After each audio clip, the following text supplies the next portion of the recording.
Defining the concept of a micronation. A micronation is a small, self-declared sovereign entity that typically exists within the borders of an established country. These entities often serve as social experiments, exploring governance, laws, and cultural practices. Micronations can vary in size, but they usually have a limited population and a unique set of rules or beliefs that define them as separate entities from the surrounding nation. Setting clear objectives for your micronation. Before starting a micronation, it's crucial to define its purpose. Are you aiming to experiment with new forms of governance, environmental sustainability, or social structures? Clear goals will guide the development of your nation and help you stay focused on the experiment. Whether it's testing new economic models or exploring political freedom, having a vision is essential for success. Choosing a location for your micronation. One of the biggest challenges in building a micronation is selecting a location. While many micronations are established in existing territories, you may want to consider land that is unclaimed or underdeveloped. Some micronations even declare ownership of small, remote areas of international waters.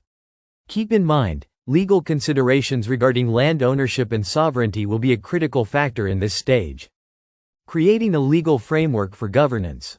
A micronation needs a legal framework to ensure the smooth functioning of its society. This includes establishing laws, a constitution, and a form of governance.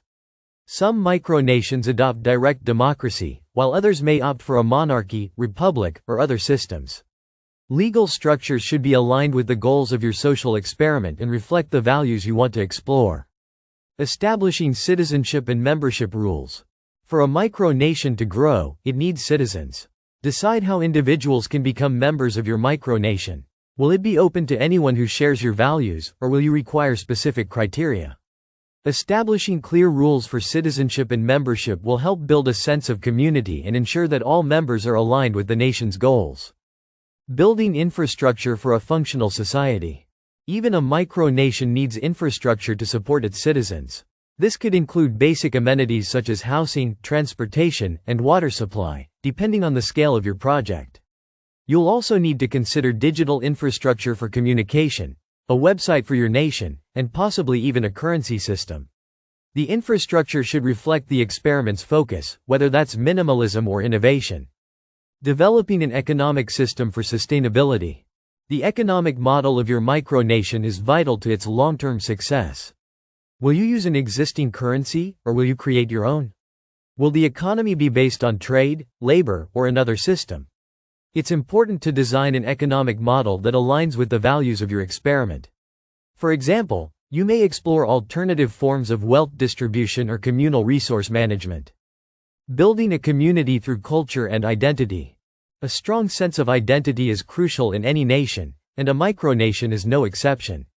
Foster a unique culture through symbols, holidays, customs, and shared experiences. Whether through art, music, or public ceremonies, cultural practices help bind the community together. The culture of your micronation should be reflective of the social experiment's values and ideals. Navigating the challenges of recognition and legitimacy. One of the biggest hurdles in building a micronation is gaining recognition.